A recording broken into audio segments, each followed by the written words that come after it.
this race I continue, I'm going to do another drawing demonstration. See what happens. I'm just going in blind on this, folks, so no concept.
So help me God, I'll stick it down.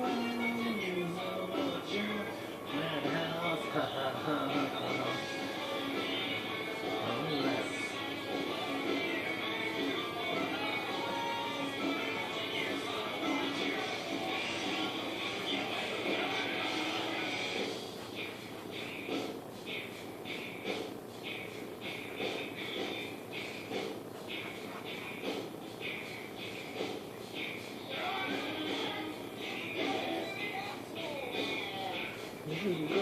leave your ass on the ground. Never enough to be asshole. Never enough to leave your ass on the ground.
Okay, so that's kind of like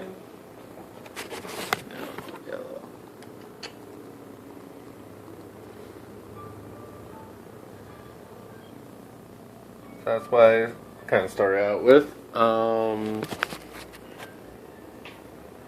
going to end it there for two reasons. I haven't done much art for a while, and unfortunately, like a ton of my supplies just went bad. Like all my markers are dry, and that type of stuff. Plus, my carpal tunnel's acting up bad, guys. I'm sorry. Like, just trying to ink out that last couple of strings on there. Really kind of got to me a bit. But I'm going to continue another day. Actually, I don't think that I'll even touch it until I'm going to do this on video and let you guys kind of see like the next steps where I kind of bring in the colors and really make this image like pop and, you know, become very vibrant. I kind of initially I was kind of going to do this very clean, just kind of more creepy, but I was like, hell, let's just go a little gory. So I started adding like, I don't know, meaty chunks onto here. I'm going to probably do like another meaty chunk like kind of hanging off this, and I may even do like kind of like these hands come in through here, like about to wind up or something, or the ones that wound up. Bring in like a darker border and make this like really pop and some color at the same time. Because just because you're doing something kind of psychotic, dark, whatever, that type of stuff, doesn't mean that you can't put some color in. Like, you know, color is a big thing. Like sometimes having very vibrant colors in a very dark atmosphere kind of on a psychological level makes the viewer kind of go, well, dark is associated with dark colors, so I wouldn't, like, throwing in that bright color kind of throws off the viewer and kind of makes them wonder, why is it that there's you know, this brightness? It's this counterbalance that isn't the norm. And, you know, if you're into doing like crazy type of art like this, you know, instead of just doing dark, like, because after a while, once you start doing dark, you start to realize that your color palette is all the same. It's very muted colors, not really anything vibrant.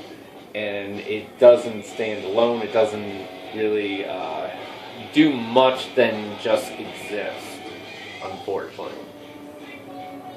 And it's like like slasher films when they first started. It was like, oh, they're really creepy, but once they became like a norm, no one cares. They're all considered like really bad, cheesy B movie, and easily dismissed. So now we're craving like these newer avenues of what's creepy and what kind of plays on the emotions of people and how awkward you can get your audience to feel. I got a couple of other sketches in here. Here's a good example of bringing that creepy, unedged type look, but still having like some color to it. We got this.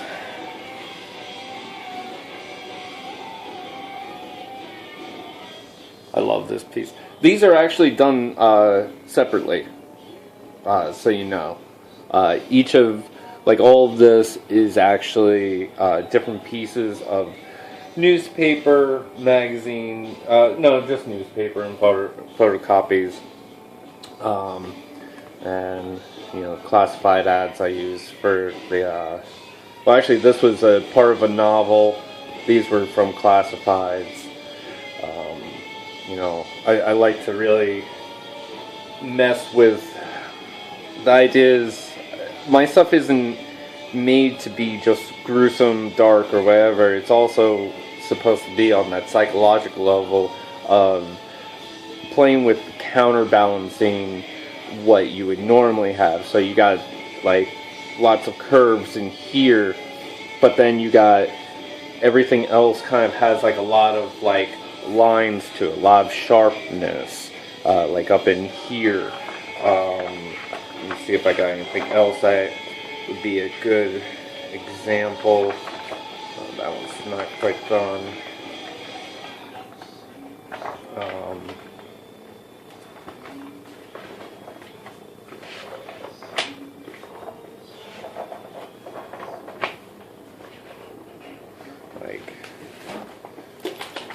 Another example, not quite done. This very labor intensive. I kind of went a little dry up in here. I felt like I was losing some flow, so I stepped away from it. But once again, like this is going to stay black and white, but then I got like, yellows. But yeah, it's still muted in corners and stuff like that, but it still has that, vibrant yellow to it that I really, really dig.